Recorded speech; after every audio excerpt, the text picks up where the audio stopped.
आई सांग म्हणे तुला कोण काय बोललं त्याला आताच्या हातावर तो त्या गाजवामध्ये फाशी देतो. तिला कोणी काही बोललं होतं का? ते कशासाठी रडत होती? काय बात हे माझ्या बाळाची एवढी सुंदर काया कोमल काया आहे म्हणे पण ही नासवान आहे. कारण ते समजवलेलं आहे लुंगडा करे भजन ना हो पूर्वत पाप, लुंगडा करे भजन ना हो पूर्वत पाप, रेशा को लड़का हुआ तो किसको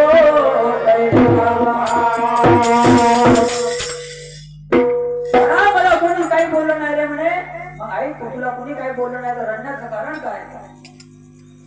एकदा बेटा म्हणे तुझी एवढी सुंदर काय आहे कोमल काय आहे पण ही नाचवान आहे म्हणे. आई मग नाचवान आहे तर काका म्हणते का मला? बेटा एक काम कर म्हणे वारू बागमतीचा गुरु झाला जरा त्याच्या चरणामध्ये कान मन अर्पण करून दे. आई मला त्या वारू बागमध्ये गुरु झाला जा म्हणते. हो बेटा कारण की गुरुवाशिवाय सद्गुरु वाचून सापडे ना सोय धरावे ते पाय आधी आधी त्याच्याशिवाय तर पाय नाही रे बेटा. याची सगळ्याची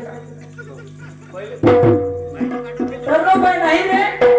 बघा आई एक काम कर ना म्हणे मला काही दिवस या संसारामध्ये राहू दे, या प्रपंचामध्ये राहू दे बेटा.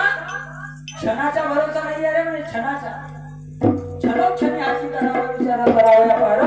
हो शिंदू क्षण म्हणजे आपण जे डोळ्याची परत पाडतो तुला क्षण म्हटलेला आहे. क्षणाचा भरोसा नाही आहे म्हणे त्या शरीरातून प्राण केव्हा निघून जाणार. तू 12 वर्षाच्या गोष्टी करते.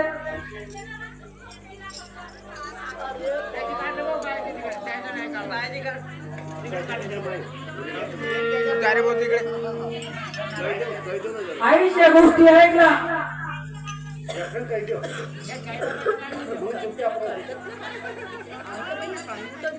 चाय पिऊन टाइम भेटून